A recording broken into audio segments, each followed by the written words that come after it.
नमस्कार दोस्तों, आज हम इस वीडियो में Infinix Zero 40 versus OnePlus 12R 5G का फुल डेप्थ कंपैरिजन करने वाले हैं। इसके अलावा इसी कीमत में आने वाले दूसरे स्मार्टफोन की जानकारी भी आपको वीडियो के लास्ट में देंगे। सबसे पहले बात करते हैं दोनों फोन के डायमेंशन की।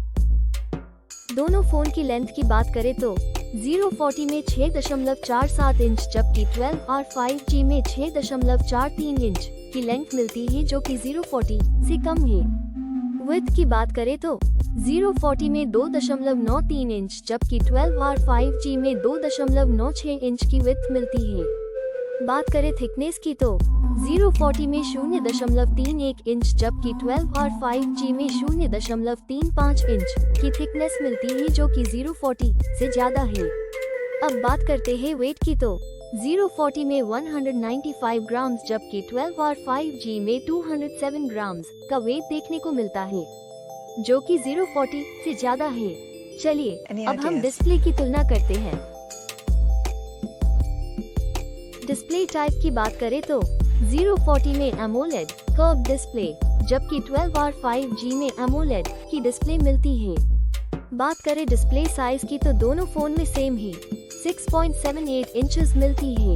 डिस्प्ले रेजोल्यूशन Zero 40 में 1080x2436px FHD+ और 12R 5G में 1264x2780px FHD+ मिलता है। Screen to body ratio Zero 40 में 89.35% जबकि 12R 5G में 90.26% मिलता है। बात करें PPI डेंसिटी की तो Zero 40 में 393 पिक्सल प्रति इंच जबकि 12R 5G में 450 पिक्सल प्रति इंच मिलती है। अब देखते हैं डिस्प्ले के अन्य फीचर्स यानी विशेषताएं की, जो कि मोबाइल फोन का महत्वपूर्ण हिस्सा है। अब बात करते हैं सबके पसंदीदा फीचर्स कैमरा की। दोस्तों, सबसे पहले बात करें मेन कैमरा की तो Zero 40 में 3 कैमरा देखने को मिलता है, जिसमें कि primary camera, ultra wide angle camera और आखिर में डेप्थ कैमरा देखने को मिलता है। और 12R 5G की बात करें तो इसमें भी हमें 3 कैमरा देखने को मिलता है, जिसमें कि primary camera, ultra wide angle camera और आखिर में मैक्रो कैमरा देखने को मिलता है।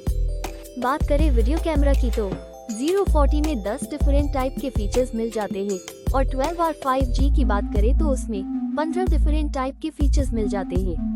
अब बात करें फ्रंट कैमरा यानी कि सेल्फी कैमरा की तो Zero 40 में सिंगल कैमरा देखने को मिलता है, जिसमें कि 4 डिफरेंट फीचर्स मिलते हैं और 12R 5G में भी सिंगल कैमरा देखने को मिलता है, जिसमें 5 डिफरेंट फीचर्स मिलते हैं। आइए अब बात करते हैं हार्डवेयर के बारे में, जिसमें हम CPU, GPU और RAM की जानकारी देखेंगे। हार्डवेयर में सबसे पहले CPU, जो कि स्पीड के हिसाब से देखा जाए तो फोन में सबसे इम्पोर्टेंट पार्ट है, उसकी डिटेल्स देखते हैं। GPU की बात करें तो Zero 40 में Mali G610 MC6 जबकि 12R 5G में Adreno 740 मिलता है। चिपसेट की बात करें तो Zero 40 में MediaTek Dimensity 8200 अल्टीमेट और 12R 5G में Qualcomm Snapdragon 8 Gen 2 मिलता है। बात करें रैम की तो Zero 40 में 12 गीगाबाइट की रैम मिलती है जबकि 12R 5G में 2 ऑप्शन देखने को मिलता है, जिसमें 8 गीगाबाइट, 16 गीगाबाइट रैम मिल जाती है। बात करें इंटरनल मेमोरी, जिसको हम स्टोरेज भी कहते हैं, वो Zero 40 में 2 विकल्प देखने को मिलता है, जिसमें 256 गीगाबाइट 512 GB की स्टोरेज मिलती है जबकि 12R 5G में 2 विकल्प देखने को मिलता है, जिसमें 128 गीगाबाइट 256 गीगाबाइट स्टोरेज मिल जाती है। एक्सपैंडेबल मेमोरी दोनों फोन में नहीं है। ऑपरेटिंग सिस्टम दोनों फोन में Android V14 देखने को मिलती है। बैटरी Zero 40 में 5000 mAh जबकि 12R 5G में 5500 mAh देखने को मिलती है। आइए अब मेन फीचर को देखते हैं।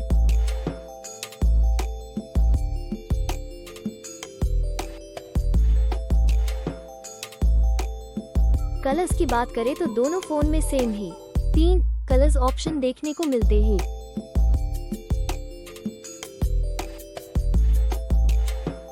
सब इन्फॉर्मेशन देखने के बाद बात करें प्राइस की तो Zero 40 में 2 वेरिएंट देखने को मिलते हैं, जो कि 12 गीगाबाइट रैम 256 गीगाबाइट स्टोरेज के साथ 27,999 rupees, 12 gigabyte RAM 512 gigabyte storage के साथ 30,999 रुपीस में मिल जाता है। वही अगर बात करें 12R 5G की तो उसमें 3 वेरिएंट देखने को मिलते हैं, जो कि 8 गीगाबाइट रैम 128 गीगाबाइट स्टोरेज के साथ 36,565 rupees, 8 gigabyte RAM 256 gigabyte storage के साथ 42,999 rupees, 16 gigabyte RAM 128 gigabyte storage के साथ 42,776 रुपीस में मिलते हैं। दोस्तों अब बात करते हैं प्रॉन्स एंड कॉन्स यानी कि फायदे और नुकसान की। तो इन्फिनिक्स 040 में 8 फायदे और 4 नुकसान देखने को मिलता है, जबकि बात करें OnePlus 12R 5G की तो उसमें 8 फायदे और 6 नुकसान देखने को मिलता है। फाइनली बात करें है रिजल्ट की तो डिस्प्ले में 12R 5G आगे है, मेन कैमरा में 040 आगे है, फ्रंट सेल्फी कैमरा में दोनों फोन सेम ही है, परफॉर्मेंस में 12R 5G आगे है। दोस्तों अब हम सेम प्राइस में आने वाले दूसरे फोन को भी देख लेते हैं। पहले कॉम्पिटिटर फोन की बात करें तो उसमें Vivo S19 Pro 5G है, दूसरा Xiaomi 14 CV 5G है, तीसरा Realme GT6 5G है और लास्ट कॉम्पिटिटर फोन की बात करें तो उसमें Realme GT5 Pro 5G है। और ये सारे फोन की डिटेल्स आपको डिस्क्रिप्शन में मिल जाएगी। प्रिय दोस्तों अगर यह वीडियो आपको अच्छा लगा हो तो कृपया इसे लाइक, शेयर और सब्सक्राइब करना न भूलें।